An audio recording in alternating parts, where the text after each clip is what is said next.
को भी इन्होंने न्यूट्रलाइज कर दिया। थोड़ा समय लगेगा इसकी असली वजह जानने में, ये पॉलिटिकल इन्वेस्टिगेशन है या फिर ये वो गन कल्चर का हिस्सा है जिसके बारे में करुणा बात कर रहे थे, या फिर ये कोई मेंटली अनस्टेबल यूथ है, 20 साल का लड़का गन लेके आया और गोली चला दी, तो इसके पीछे कोई कॉन्स्पिरेसी है किसी विदेशी ताकत का हाथ है, ये तो सुनते ही पता लगेगा। लेकिन अगर आप इतिहास पे नजर मारें अमेरिका के, तो ये पहली बार नहीं है। कई बार सर्विंग प्रेसिडेंट्स के ऊपर अटैक हो चुका है, कई मारे जा चुके हैं, और आपको हैरानी होगी कि कई बार उसका जो कारण इन्वेस्टिगेशन के बाद सामने आया है बहुत ही तुच्छ कारण होता है। अच्छा जी, मैं आपको ऑडियो थोड़ा दुरुस्त कराती हूँ क्योंकि आपका ऑडियो थोड़ा कट कर आ रहा है, बहुत क्लैरिटी से समझ नहीं आ रही है बात। तो एक बार जरा उनको और सर का ऑडियो चेक करा दीजिए। हम ये भी बताएं कि प्रधानमंत्री नरेंद्र मोदी ने इस हमले के बाद एक पोस्ट किया, वो जरा अपने दर्शकों को मैं दिखा देती हूँ, क्योंकि प्रधानमंत्री ने इस हमले की निंदा की है। और जाहिर है क्योंकि डोनाल्ड ट्रंप के साथ प्रधानमंत्री के भी एक अच्छे रिश्ते रहे, हमने वो हाउडी मोदी में देखा है, हमने देखा जब प्रधानमंत्री नरेंद्र मोदी गए थे अमेरिका, जब उस समय ट्रंप राष्ट्रपति थे, और उन्होंने कहा है कि मेरे मित्र पूर्व राष्ट्रपति डोनाल्ड ट्रंप पर हमला हुआ। उन्होंने कहा कि इस हमले में मैं हमले से बहुत चिंतित हूँ, इस घटना की कड़ी निंदा करता हूँ।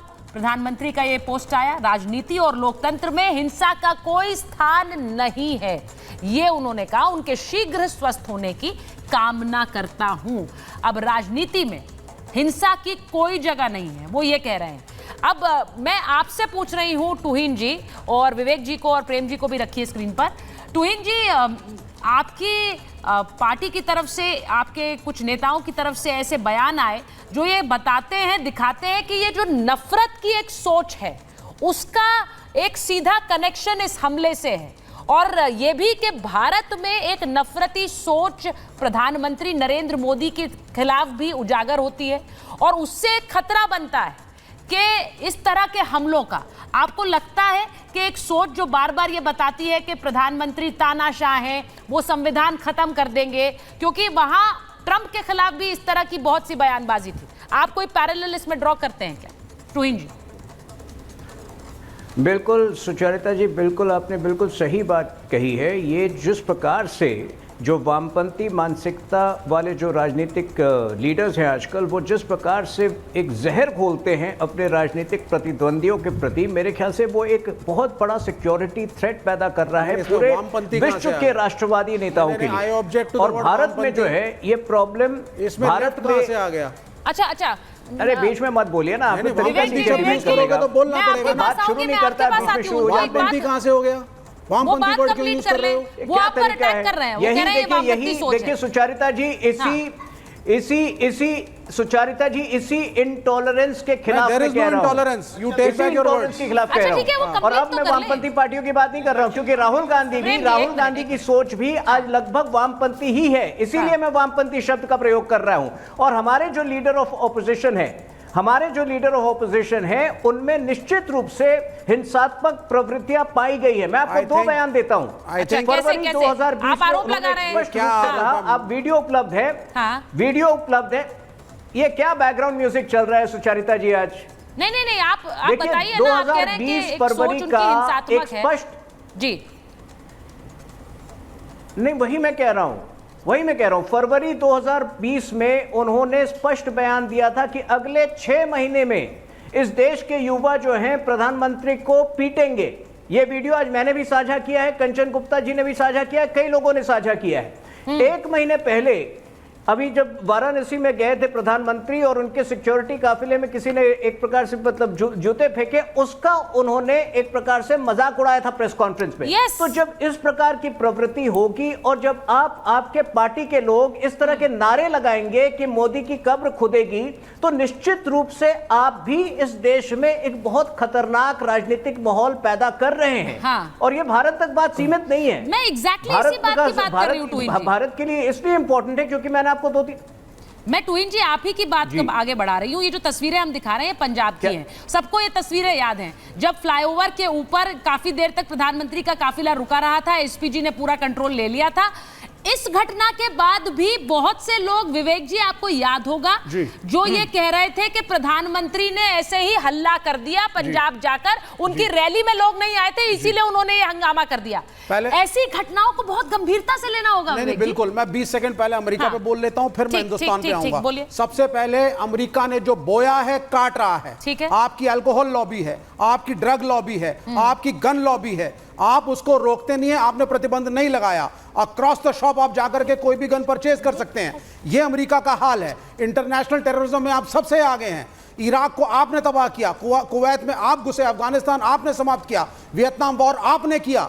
अगर कोई देश टेरर स्टेट है तो मैं उसको यूनाइटेड स्टेट्स ऑफ अमेरिका मानता हूं। यह मैक्सिको के लिए भी ट्रू है। आज जब इतने वायलेंस का कल्चर आप अपने देश में ग्रो कराएंगे और एक तरीके से इस तरीके का एक माहौल देश के अंदर होगा तो ये चीजें स्वाभाविक हैं। जॉन फेडरिक केनेडी को असैसिनेट किया गया था, सबको मालूम है, उसको ट्रेस आज भी लोग कर रहे हैं और सिर्फ थ्योरीज बाकी हैं। तो somehow America has to mend its ways, पहली चीज। दूसरी चीज, इसका इंडिया से कोई पैरेलल नहीं है।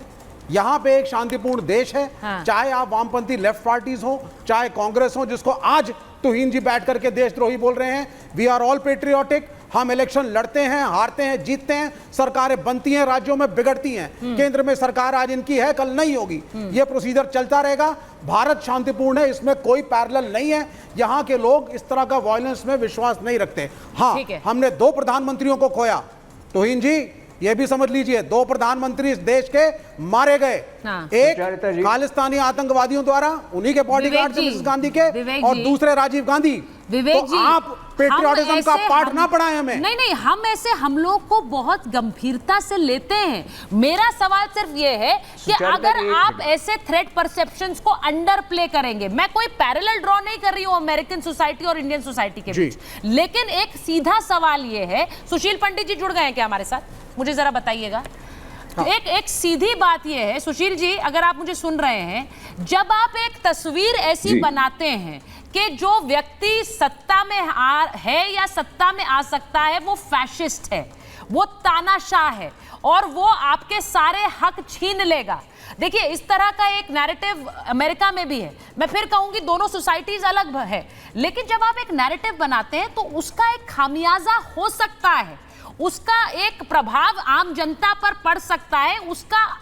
उसके लिए आपको बहुत बहुत संवेदनशील होना पड़ेगा। सुचरिता जी, आपने बिल्कुल ठीक कहा। जब राजनीति में घृणा बोई जाएगी और व्यक्तियों, नेतृत्व के प्रति, संगठनों के प्रति घृणा प्रसारित की जाएगी तो उसका परिणाम ऐसा ही होगा।